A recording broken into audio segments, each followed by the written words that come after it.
Football খেলায় একজন referee কোনো খেলোয়াড়কে কী কারণে লাল কার্ড দেখিয়ে মাঠ থেকে বের করে দেয়?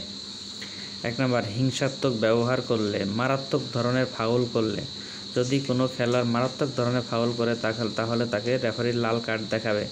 অশালীন ভাষায় গালাগালি করা, যদি কোনো খেলোয়াড় অশালীন ভাষায় কোনো গালাগালি করে তাহলে তাকে লাল কার্ড দেখিয়ে মাঠ থেকে বের করে দিবে।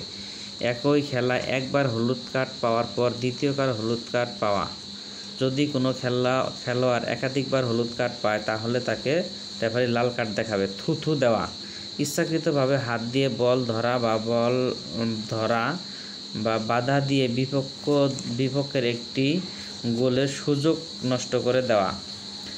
অবধারিত গোলের সুযোগে প্লান্টিক এরিয়া বা প্লান্টিক এরিয়ার বাহিরে বিপক্ষ দলের কোনো খেলোয়াড়কে আইন ভঙ্গ করে গোল করতে বাধা দেওয়া, যা ফ্রি কিক বা প্লান্টিক কিক দ্বারা দণ্ডনীয় অপরাধ।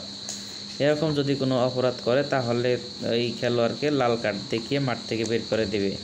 কোনো খেলোয়াড় ভিডিও অপারেশন রুমে প্রবেশ করা, যদি কোনো খেলোয়াড় ভিডিও অপারেশন রুমে প্রবেশ করে তাহলে রেফারি তাকে লাল কার্ড দেখিয়ে মাঠ থেকে বের করে দিবেন।